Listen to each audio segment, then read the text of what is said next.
What's going on, plant people? We're back in the greenhouse today, and we're going to take a look at Nepenthes flowers, the anatomy, how to determine the sexes of the plants before the flowers open, and how to pollinate these flowers and breed them.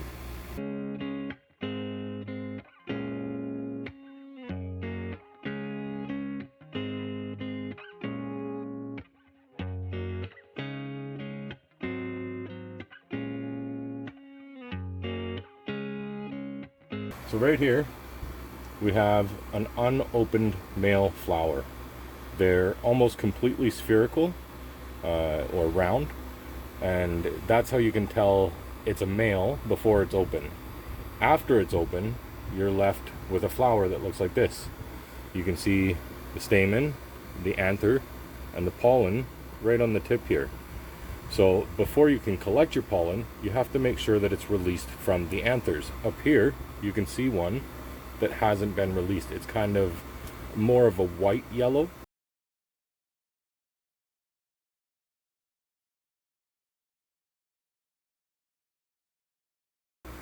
And here you can see the dusty pollen. Here on my finger you can see it falling off.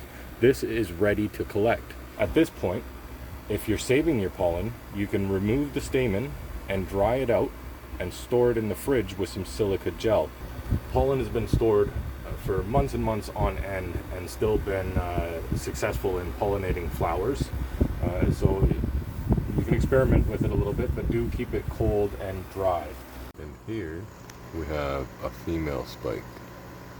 As you can see, the flowers are kind of teardrop or football shape, quite different than the male, which has the completely spherical buds. And as these flowers open, you can start to see the ovaries popping out and the stigma on the end. And now what I'm waiting for before I pollinate is nectar on those little petals there. Okay, we've got our little pollen packets here. We store these in the fridge or the freezer. Apparently the fridge is better, but I have not really tested back and forth. Both have been effective for me.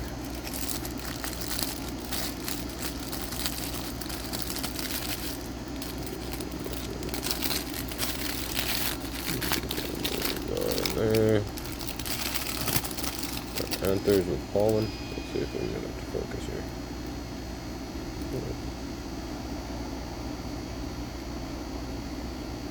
We're going to use our paintbrush. We're going to apply it to the female flowers and hopefully create some new crosses. Okay. Now, if you can see these little shiny bits, those are the nectar drops that I wait to see before I pollinate. When you walk in the greenhouse, you'll smell it that it's time to. They have a very, strong aroma, and it's not very pleasant either, in my opinion. Some people may like it, I don't know. What I like to do is take my brush, dip it in some of this nectar, so that the brush grabs the pollen a bit better. And then I just dip it into my parchment paper.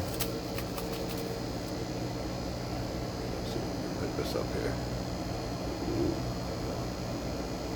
You can see the yellow tip there is all pollen on it. It won't focus for me, and I'm doing this one-handed here, so I'm just going to go ahead and apply it.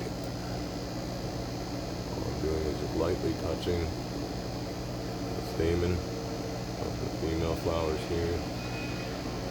And as I do this, you can see them pick up a little bit of yellow color, so the pollen is sticking there. And I just work my way around the spike. Try to apply to as many as possible that are ripe per day. Once the pollen's warmed up, it's not as effective.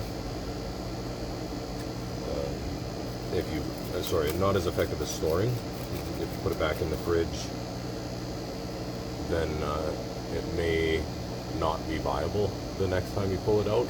That warm, cold cycle seems to mess with the viability. This is just what I've noticed. Best to wait until you have a bunch of flowers ready to pollinate, or thaw out in small batches. Open up your pouch, take a few stamen out, put the pouch back in before it warms up, and go from there.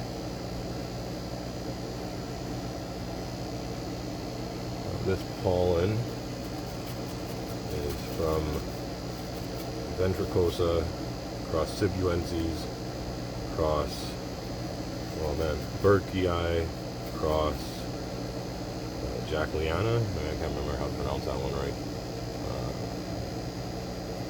I'll show some pictures of what I'm working on here. And then this female spike is from my RBV, my EP. Both plants are from EP.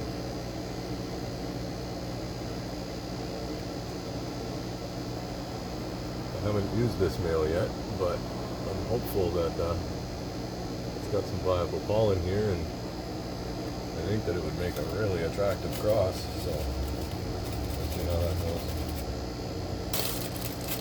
One other thing I'll mention is that a lot of people like to use just tin foil for their pollen storage, but I find that the tin foil, the pollen will sometimes smear and kind of gets stuck to the tin foil. I use parchment paper, and I haven't noticed any of those issues. Something to note there. Alright, so since that's the only pollination I'm going to do on this spike, any of these closed flowers are just going to be wasted energy, so I'm going to snip the top of the spike off.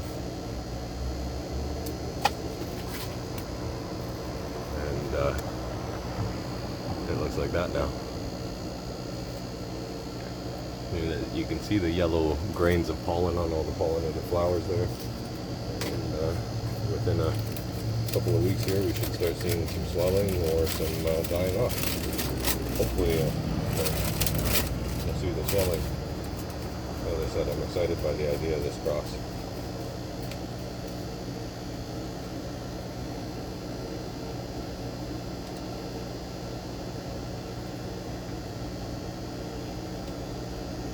Just going to hit some of these partially closed ones as maybe as a what if. They're not quite ready, but who knows. Alright. It's been a few weeks now since I've pollinated, and as we can see, there's some that are successfully pollinated and some that are looking not to be. Let's take a look here. Down on the bottom half of the spike here, or bottom portion under this tin foil, was pollinated with pure Loei pollen from California Carnivorous. Thanks for getting that out to us. I'm looking forward to seeing what these do. Then the upper portion here was pollinated with the Vent Sib Burkii Jack. Beautiful, wide mouth, flat lips here. It's really cool looking. With the RBV female. So we look like we have at least a few of those starting to swell up here. And more on the way maybe there.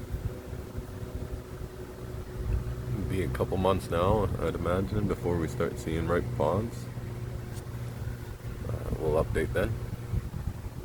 If you've enjoyed this content, make sure that you've subscribed, drop a like, hit the bell for future videos. Happy growing, everyone.